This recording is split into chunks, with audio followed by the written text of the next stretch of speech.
Quiero hacer primero que veamos la concepción estructural del federalismo en América. Hay tres, yo lo he dividido en tres visiones: la angloamericana, la hispanoamericana y la americana lusitana o la brasilera.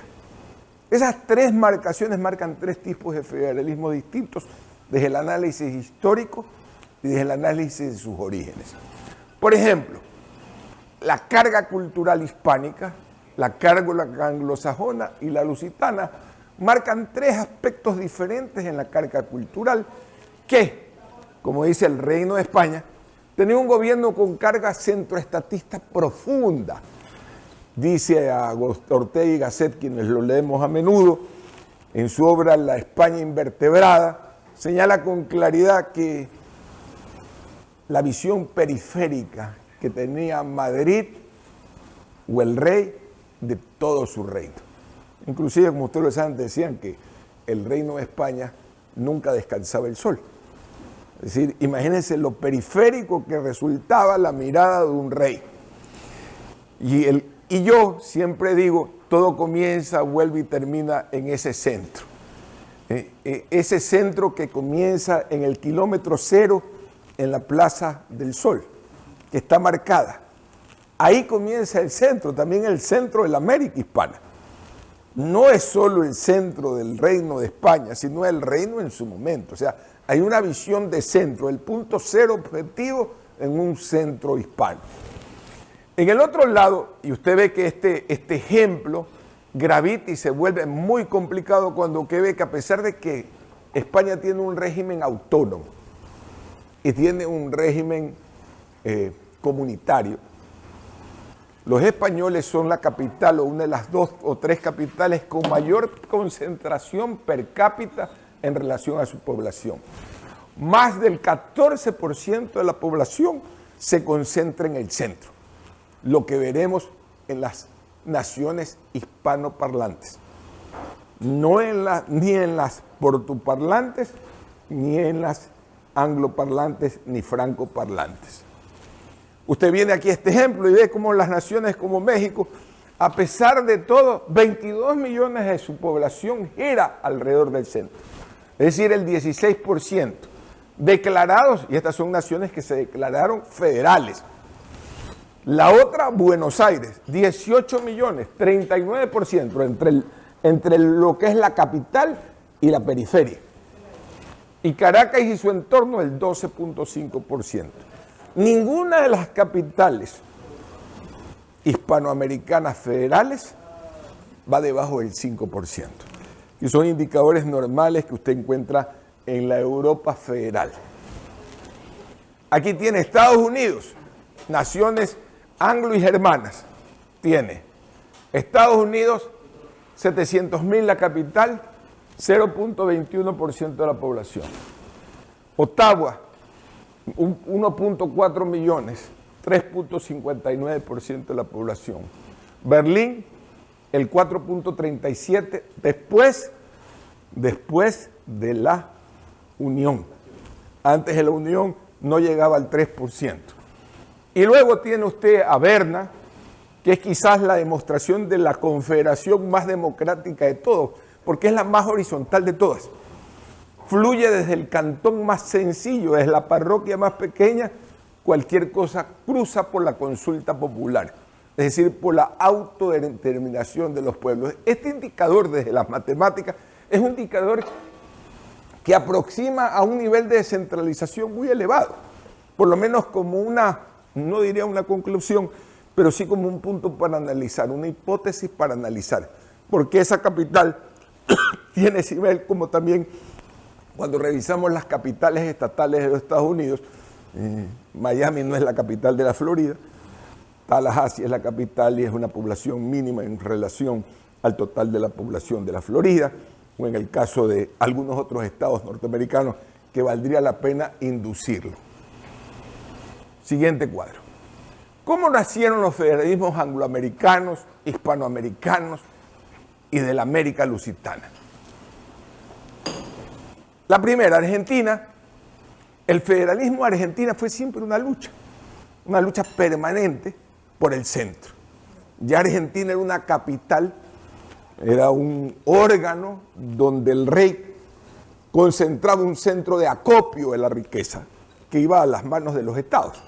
No es que iba, como en el caso de las Indias americanas, a las empresas, a los accionistas, ¿no?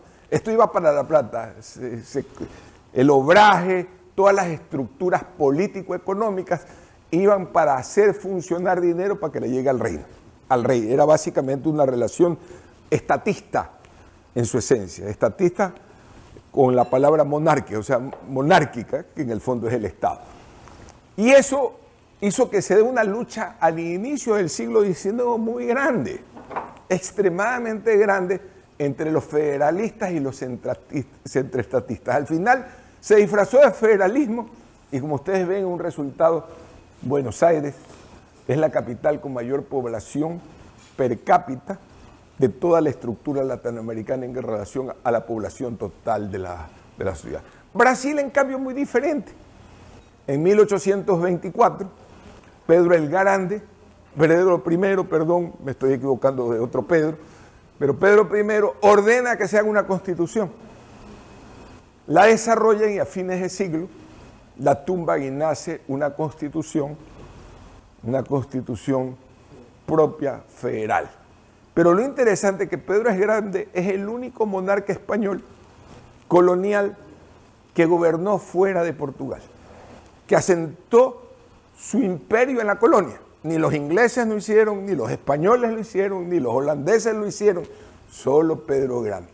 Eso le da esa autonomía que tiene Brasil, esa autonomía poderosa que tiene Brasil, de haber podido ser primero reino antes que ser una república federal.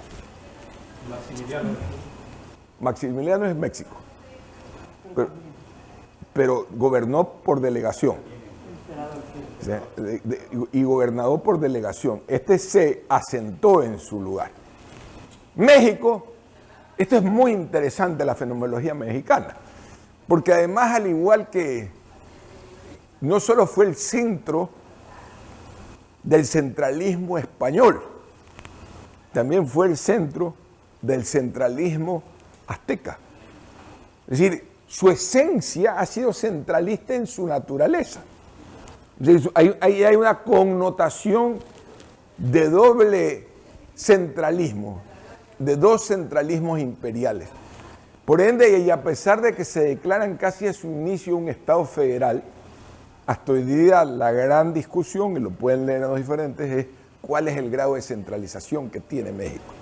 ¿Realmente México es descentralizada con una población sobre el 15% viviendo en el centro?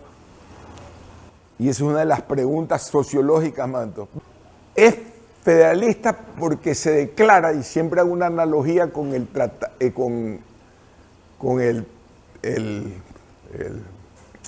estatuto provisorio de Guayaquil, que lo vamos a necesitar después, se declaró federalista, mercantista y nacionalista. Esos tres factores son coadyuvantes en la formación de ese Estado. La palabra federalista se llamaba Partido Federalista, lo que hoy se llama el Partido Republicano. Es decir, había una base filosófica constituida en la esencia política del partido. El federalismo era una razón de ser de la estructura del pensamiento de quienes formaron la Unión de Estados Norteamericanos. Y con un criterio, que siempre lo recojo, que lo vamos a ver adelante, que a mi entender, siendo el neomasón y los otros intelectuales, lo recogieron de esa constitución que lo vamos a leer en ese estatuto provisorio de constitución de la provincia de Guayaquil, que tiene muy pocos artículos, muy parecido a la constitución norteamericana. Pero tiene dos que le dan ese olor a la utopía de federalismo. Y lo vamos a ver cuando lo leamos. Por el otro lado, Canadá, y siempre agrego una cosa que es importante en relación a los españoles. Nosotros nacimos con un reino, somos hijos y descendientes de un reino donde nunca hubo ni una incipiencia de democracia. El rey era el rey y los tres poderes descansaban en él.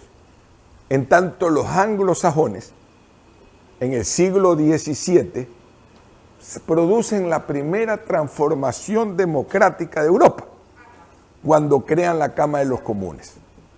Y generan ya una cultura de participación de la burguesía. Y es importante analizar porque esa visión ayuda a la construcción más fácil en tanto de un sistema democrático federal, porque no hay federalismo sin democracia.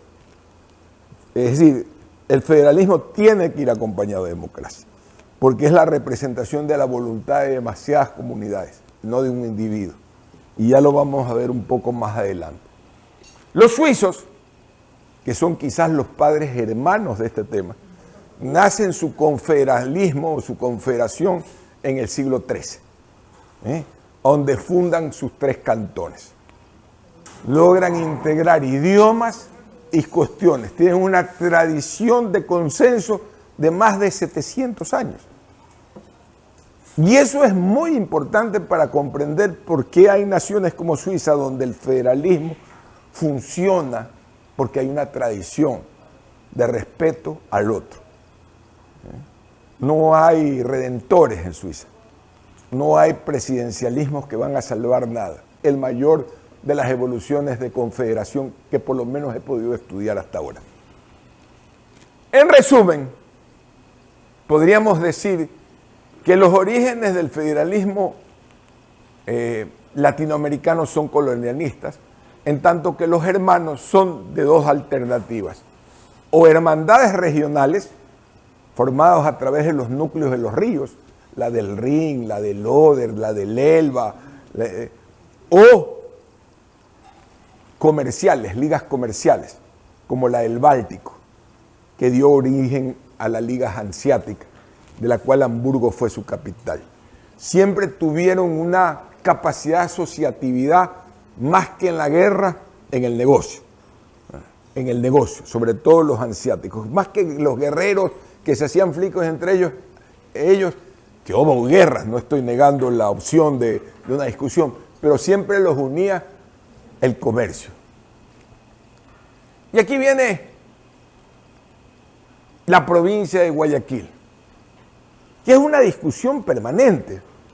Parecía que geográficamente nosotros hubiésemos nacido de una constitución celular especial. Nosotros éramos una subdivisión de la territorialidad de un virreinato que primero respondía a Lima y después a Bogotá.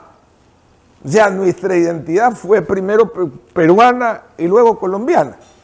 Es decir, pero a veces nos queremos en este discurso de nacionalismo fundarnos con buen sentido, buen criterio, porque todos necesitamos fundarnos en algo, decir, este es mi padre, en una especie como que fuera algo diferente, ni peruano. No, en el fondo éramos una subdivisión lógica de los geógrafos de esa época. ¿Cuál fue la inteligencia hidrográfica que usaron para la construcción de este mapa de las provincias del Reino de Quito? Me imagino que los geógrafos de la época, los cartógrafos de la época, los ríos, los golfos, orografía y hidrografía. Y dividieron 3 territorios basados en cuencas. Las cuencas que estructuran el sur del Ecuador, la llamada provincia de Cuenca, la cuenca del Guayas, que para los que se han olvidado, por lo general la gente cree que la cuenca del Guayas es este Guayas chiquito al que ha quedado desnudo el Guayaquil, por lo que ya vamos a ver luego.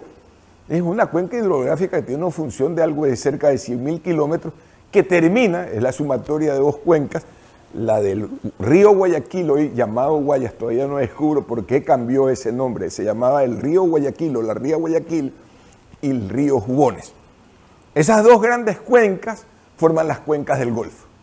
Y vino alguien y dijo, mira, el territorio comienza acá en el norte, acá ya comienza Esmeraldas, comenzaba la provincia de Quito, con toda su estructura hidrográfica, terminaba Pichincha, tomaba parte del oriente, idem Cuenca. Siguiente punto. ¿Qué era lo interesante y donde a mí me viene ese espíritu federalista? Porque yo soy olmediano en la concepción poética y en mi amor por el conocimiento de la política. A mí, ¿qué me atrae de la Constitución del estatuto constitutorio? Estos 2 párrafos. La provincia de Guayaquil se declara en entera libertad de unirse a las grandes asociaciones que le convenga a las que se han formado en América del Sur. O sea, se alía y dice otra parte, en otro adicional que tengo, se alía a los más grandes, o que nos unamos, o que se unan a nosotros, o nosotros unirnos a alguien más grande. El sentido era crear algo más grande. O sea, ahí no había ese sentido de lo que pasó. El fraccionamiento de la provincia de Guayaquil. Que no es que se quedó en los primeros días del reparto del queso, sino que continuó 200 años después. Hace menos de 20 años perdimos Santa Elena como territorio político, no como territorio hidrográfico, porque la hidrografía no tiene sentido político, ¿no? Sino sentido geográfico. Eso sigue, seguimos comunicados por diferentes factores, inclusive por la fabricación de unos canales que nacen en el agua del Daule y terminan ayudando a regar 20.000 hectáreas en la península. Y el segundo, el comercio libre por mar y tierra. Ahí es donde siempre digo, por ende era expansionista y mercantilista. O sea, la visión era mercantil, muy parecida a la Constitución hamiltiana del siglo XVIII de los Estados Unidos de Norteamérica. Es decir, ahí están los leves pincelazos federalistas que podrían haber existido, es decir, ahí está nuestra identidad federalista. Manabí, Los Ríos, Santa Elena y El Oro se fracturaron. Manabí en el 84, en el 24, es decir, 4 años después, Los Ríos idem, El Oro en el 51 y Santa Elena fue la última fractura de esta territorialidad para quedar en Guayas.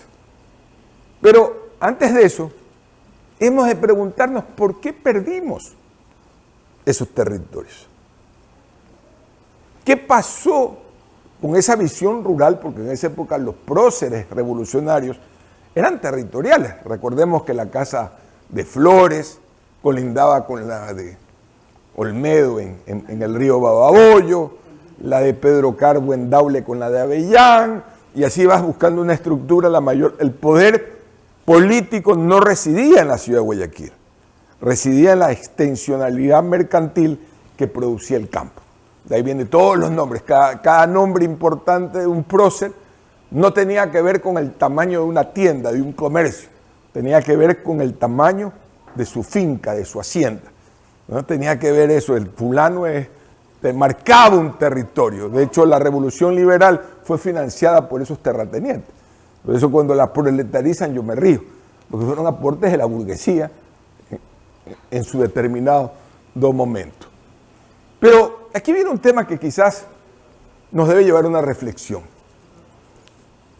En esa división política habían 3 estados o 3 provincias. La de Cuenca, que desarrolló un nivel cultural terrible en el siglo XIX y que aportó gran parte de los románticos del siglo XIX, coincidiendo con el momento romántico y el clasicismo. El clasicismo y el romanticismo tienen un gran poder en Cuenca, me refiero a Cuenca región, lojanos, cuencanos, azogueños, todo ese sector.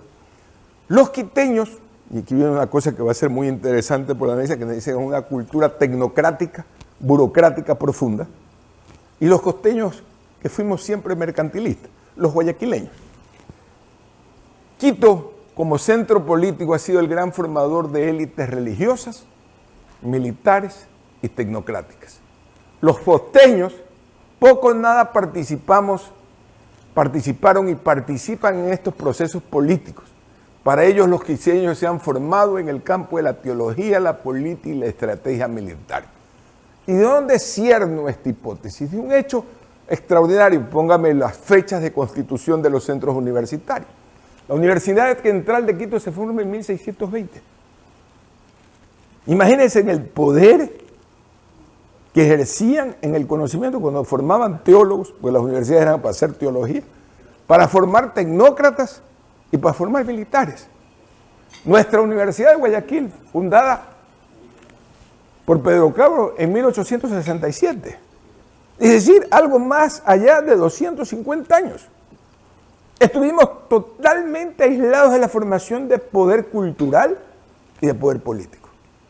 Nuestro poder radicaba en el poder mercantil, pero jamás en el dominio de la intelectualidad y de la racionalidad del pensamiento filosófico, que son las herramientas fundamentales de la religión y de la política. A mí, alguien que me hable de política que no ha leído filosofía es un charlatán. Y para ser un buen charlatán también hay que leer de filosofía. Cuando usted está aislado de eso, los resultados van a ser totalmente distintos a los que pensaba. Y seguiremos porque la cuestión no ha cambiado tanto. Y yo siempre hago un ejemplo y estoy en un cenáculo de maestros, pero estamos para hacer una reflexión y no para defendernos de nuestros errores, que es lo que le pasa a la mayor parte de la sociedad, poco reflexiva. Hasta hoy día, las universidades de Quito forman historiadores. Guayaquil no forma historiadores. Y sin historiadores, otro te cuenta tu propia historia. Guayaquil no forma filósofos. Las universidades privadas y públicas forman filósofos en Quito. Recién hay una leve corriente de ciertas universidades privadas que nos están introduciendo en la politología. Eso es una ciencia especializada que necesita accesorialidad. Entonces, veamos esa diferencia importante en el conocimiento y formación de la estructura del poder, porque la política es diferente a la formación de poder económico. La política es el poder de la subjetividad. En tiempos mercantiles, la economía era el poder del objetivo. Quizás hoy día la evolución de la economía nos ha llevado a que hay una subjetividad que está dada por la tecnología, con otros elementos donde hay que manejarse con otra forma. Siguiente lámina. La utopía de la economía está marcada por las siguientes observaciones. Quito heredó, como todo capital centroestatista de origen colonial, la tradición burocrática. Todo tiene que pasar por ellos y para ellos. Así es México, así es Buenos Aires, así es Lima, así es La Paz, así es diferente, porque es una tradición histórica. Hay una cultura que viene en los genes, es la genética de esa sociedad. Están preparadas, nacen para girar alrededor de un palacio. El Palacio de Carondelet, el Palacio de Miraflores, el Palacio... Guayaquil no tiene palacio. Guayaquil no tiene palacio, tiene bancos. Yo aprendí a girar como empresario de chiquito alrededor del Banco del Pacífico, el Popular, el señor me atendía en el Popular, le sacaba el crédito, venía, regresaba. Yo nunca fui donde un burócrata. Mire la diferencia cultural. El giro cambia la estructura de ese tema. Siguiente. Guayaquil, al igual que su alta crítica al centralismo quiteño, no ha sido capaz desde el sector privado de hacer una transferencia de la plusvalía de la producción agropecuaria a la ruralidad, sino que la concentraba en la conurbe de la ciudad de Guayaquil sin crear un equilibrio ruralidad-periferia. Es decir, si usted analiza esta queja que tenemos los guayaquileños, sobre todo los rentistas, que la renta, que la vaina, yo me pregunto, ¿hemos hecho la misma transferencia al campo? Lo que extraemos como bananeros, como cacoteros, como bofoteros, solo terminamos devolviendo el salario. Pero no estamos en el plusvalor devolviendo nada. Entonces hay una actitud también centralista, que no le devuelve la riqueza donde se extrae. No se reinvierte en tecnología, que sería una forma de aumentar la productividad, pero no mejora la calidad del peón ni calidad de la vida de su entorno. Es una pregunta que tiene que desarrollarse también en una forma de quienes buscamos el desarrollo de una sociedad. Es decir, la transferencia, aquí la palabra es ruralidad-ciudad. Me equivoqué, ruralidad, ciudad. Y se rompió ese círculo virtuoso del río arriba y río abajo. ¿Qué es esa figura del río arriba y río abajo? La gente se olvida. El río arriba y río abajo es una connotación económica importante. porque determinaba la riqueza que venía de arriba y la riqueza que venía de abajo. Eso implicaba nuestra relación con las cuencas superiores, Daule y Baboyo, y con las cuencas inferiores o de abajo, el Naranjal, el río Boliche y otros ríos donde se extraía la riqueza. Esa metáfora tan hermosa que yo la uso para un programa que grabo todos los sábados en una balsa en la mitad del río, es la metáfora real de la economía mercantilista que le da sentido a la ciudad de Guayaquil. Ese es su sentido central, pero se volvió centralista, porque no redistribuyó, dejó de transferir como lo hicieron los grandes comunales como Seminario, Aspiazu y hacia el sur los Cucalón, entre otros, de llevar riqueza hacia allá. Vince fue en su momento a París. Es decir, había una transferencia, lo que anteriormente yo lo tenía desguindado, aparece aquí. Así que cuidado con ese tema. Segundo elemento, ninguna tendencia política guayaquileña, ni populista, ni pseudocientífica, ha puesto en el epicentro de sus idearios, tiene como objetivo un sistema federal o autonomista.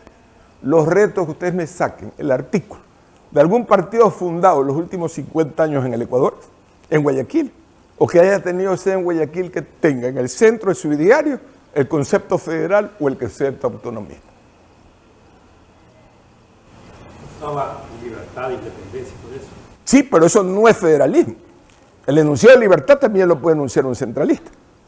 Francia es una sociedad altamente centralista y su enunciado, ahí nace en la Revolución Francesa los tres enunciados, base y triángulo del liberalismo, del liberalismo filosófico. ¿Sí? Eso, la libertad no me hace decidir un modelo determinado, me hace la libertad del individuo, pero no la cohesión existencial de una sociedad. Es como un modelo importante. La libertad es una declaración, yo me declaro libre, está bien. Viva por la libertad, pero no hay una declaración en ningún principio como lo tuvieran el Partido Argentino Federalista o el Partido Federalista que he señalado en Estados Unidos, que marca con claridad la voluntad de crear un Estado federal. ¿Por qué? ¿Por qué nacen los federalismos? Que son alianzas de territorios. Los norteamericanos crean un federalismo comprando tierra a los españoles, a los rusos. Hay una adhesión clara de territorialidad, respetando la normativa de cada una de las áreas. Que esto es importante ver el análisis cómo nace en cierto federalismo. El tercero, la periferia ya aprendió a sobrevivir. Eso que dice el profesor Willington Paredes, los costeños somos ladinos. Nos readaptamos. Llega Correa y la universidad a la que ustedes están se readaptó. Se readaptó, tenía que readaptarse para sobrevivir. Se readapta el gerente del agua potable de Manta, el gerente, ya llegó el gobierno del testatismo, saben cómo funciona. Se readapta la asociación y entonces aprenden a vivir como el gato y el ratón. Entonces la ruptura para lograr un federalismo de algo en la que todo el mundo esté en un ejercicio que ya lo domina, incomoda. Porque ya dominas un sistema, te acostumbras a ese secuestro, se vuelve una norma, como el que se acostumbra a pagar un peaje. Primer día renega, el segundo renega, ya sabe cómo le da la vuelta y cómo obtiene un descuento adicional. Aprende. Y esa readaptación, 500 años de cultura centroestatista, ha generado un problema que no lo vislumbra Illingworth ni ningún federalista de escritorio. Los concejales, consejeros, alcaldes, viceprefectos, prefectos han aprendido el sistema quiteño. Es más, han aprendido que es un pretexto para llevarse a la querida o al querido a Quito. ¿Creen ustedes que van a renunciar a ese privilegio? Es decir, miren ustedes la connotación de la dificultad de crear un federalismo. El rentismo sí crean una fórmula de reparto y los matemáticos ya lo han hecho y se han hecho N fórmulas, pero al final el sistema burocrático lo bloquea. Como no es automático, no es como la letra que nos pagan, nos cobran cada mes el carro, la casa. Al principio sí, con Correa funcionó, era automático, les acreditaban las cuentas y todos estaban felices. Después comenzó, un día la caja no funciona y comienza de nuevo la discrecionalidad. Y la discrecionalidad ha sido la herramienta que ha matado todas las fórmulas, por más que las haga Gaudencio o los haga JJ Illingworth. Las va a matar. Ya no es una discusión matemática, sino el comportamiento del entendimiento semiótico que se ha dado durante 500 años entre el tecnócrata, centroestatista y el periférico que sabe sobrevivir. El gato, vaya para atrás, el gato del ratón ha aprendido el juego. Y eso es quizás uno de los elementos culturales más difíciles de romper. No está bien que yo en la utopía crea en el federalismo, pero yo cuando compré eso con mis amigos los alcaldes, no tienen interés de promover esto. Siguiente aspecto. ¿El federalismo resolverá los problemas clásicos de Latinoamérica? Bajo ningún concepto. Argentina, con federalismo, con todo lo que sea, tiene una curva de decaimiento en picada porque está cruzado por la corrupción. Y la corrupción corrompe cualquier cosa. Centralismo, federalismo, individualismo, comunismo, tiene que ver otros factores. Es necesario comprender que el federalismo no es renta, ni renta es igual a autonomía. El hecho de que yo le entregue dinero a alguien no implica que sea capaz para administrar la autonomía con calidad. Eso es un aspecto que hay que comprender. No podemos echarle al federalismo la ineficiencia de la culpa una cosa. 2, que Guayaquil no ha transferido como centro regional ni la renta pública municipal ni provincial, ni la renta privada a los centros productivos de la riqueza. Lo he ido analizando. Estas son unas breves conclusiones antes de terminar. 3, a pesar de la voluntad federativa de Olmedo, Guayaquil como capital de la provincia de Guayaquil en sus 200 años de vida no ha sabido cohesionar sus territorios originarios. Tal es así que recién perdió la península de Santa Elena y la administración, como por ejemplo de una parroquia rural como Puná, es tan colonial como la de los españoles. No ha cambiado, señores. No ha cambiado. Puná, que es territorio de los guayaquileños, es hiper maltratado. Y la gente de General Villamil peleó por su separación, ¿sí? Y Milagro hasta hace poco pedía querer ser otra provincia. Es decir, que cuidado esos discursos del guayaquileñismo, sí, Guayaquil como ciudad, se entiende. Tercero, los líderes políticos guayaquileños invocan el concepto de federalismo, autonomía, como un criterio para exigir rentas, no como un criterio de comportamiento propio y recíproco. Porque el federalismo es recíproco. Angela Merkel, o el actual canciller alemán, que me olvidó el nombre, estoy tan enamorado de la señora Merkel que me olvido del siguiente. Es intrascendente a mi mirada. Pero tenía que bajar a consensar con todos los líderes de los lenders. No es que hacía como en el presidentismo federalista, como el presidente Bush o como el presidente, el de los casinos, Trump, lo que le da la gana. No, tiene que consensar. Es una sociedad de consensos y de disensos. 5. El federalismo, autonomía o Estado unitario son conceptos políticos que se han ganado a lo largo de la historia a través de 3 formas. La primera, a través de la lucha política. La segunda, a través de los intereses económicos que mancomunan, o a través de las imposiciones militares. ¿Cuál es la vía que vamos a escoger? Si es la política, no hay organización política nacional que tenga el federalismo como primera línea de fuego. Entonces hay que trabajar, porque yo no es que estoy en contra, hay que crear un partido que postule o reformar los actuales hacia esa decisión política. La segunda, a través de los intereses económicos. Lo primero que debería haber hecho es aprovechar lo que ya la ley y la Constitución dice. Habernos unido varias provincias a través de nuestros intereses fluviales, Manabí, Guayas y los ríos, para reproteger solamente, y siempre dicen, es que eso no es suficiente. No, sí es suficiente el tener como principio de autonomía, como principio de federación o de confederación, el objeto de recuperar nuestros ríos. Porque la riqueza constitutiva de esta organización, inclusive de esta universidad, depende del comportamiento de esos ríos. Si esos ríos se disecan, si esos ríos pierden agua, si esos ríos y esas cuencas se destruyen, ¿cuál es el sentido de la Politécnica?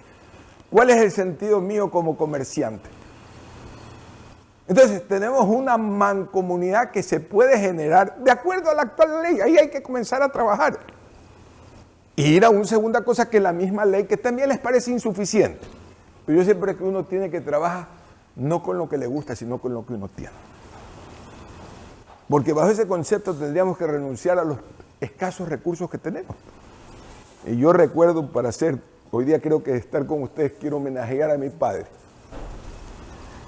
Mi padre era un maestro como ustedes, que no tuvo la plenitud de una jubilación como para sentarse a escuchar esto. Pero mi viejo siempre decía algo. Me compro una moto 50. Y yo pues comencé a salir con los amigos que tenían las motos 90. Y yo bien feliz, iba a la casa y un día le dije, papi, cámbiame de moto, que mi moto no vale. ¿Por qué? Me dice, si es la mejor moto del mundo. Pero papá, ¿cómo vas a creer? La mía tiene 50, la otra 70, 90. Es la única que puedes tener, así que esa es la mejor. Entonces, nuestra Constitución tiene una vía, una moto 50, para comenzar a manejar el concepto de autonomía. No podemos seguir construyendo sobre que esta universidad, para construir pensamiento técnico, tiene que tener el último reactor meganuclear que vale 10 veces lo que cuesta toda la universidad. Tiene que trabajar con lo que tiene, con sus limitaciones, pero hay que devolver el sentido a la provincia de unidad, a lo que Olmedo y otros quisieron integrar. Siguiente. Existe voluntad real de integrar Guayas y Guayaquil, como lo he señalado. Hay dos vías, el 247 para hacer una mancomunidad de intereses alrededor del río. Existe el artículo 245 para unir 3 cantones, que además políticamente los tienen los social-cristianos. Durán, Guayaquil, San Borondón y hasta un cuarto, Daule. Ya con ese eje podríamos haber ya hecho una cosa que Guayaquil no tiene. Descentralización administrativa. El modelo social cristiano que tanto cacarean, y yo por si acaso los aprecio, pero ya se agotó, como todo modelo. Ustedes que son maestros, que ya tienen 2 generaciones de maestros, saben que todo modelo pedagógico tiene su principio y su fin. Y todo modelo político que inició el ingeniero Febres Cordero se agotó. Se agotó y ahora hay que repensar el modelo de desarrollo de nuestras ciudades alrededor de nuevos ejes. La conurbe, el concepto va en otro orden. Tenemos que tener un liderazgo lo suficientemente eficiente para construirlo con lo que se tiene, con la moto de 50 centímetros que me regaló mi papá. Y el último, que es lo que decía, y recordémonos que hace 20 años, cuando Gaudencio y Margarita me visitaban en la oficina, ¿cómo pasa el tiempo? ¿Cómo pasa el tiempo, Gaudí? Íbamos y teníamos sueños de cambiar el mundo, íbamos a hacer una escuela radiofónica, nos reunimos varias veces para diseñar proyectos. ¿Ah? Ha cambiado el mundo. ¿Perdón? Ha cambiado el mundo. Ha cambiado mucho el mundo. Pero en esa época se logró la autonomía nacional. ¿Pero qué hicieron los políticos de la época? Autonomías a la carta. Nadie quiso responsabilizarse de la educación, nadie de la salud. 6 años después apareció un líder que volvió a un modelo más centroestatista. Sí, la oportunidad la tuvimos, pero no se la supo aprovechar como las que están en la Carta Constitucional, que ya han pasado 14 años. Es decir, ya va a ser una generación biológica y 2 generaciones tecnológicas han pasado.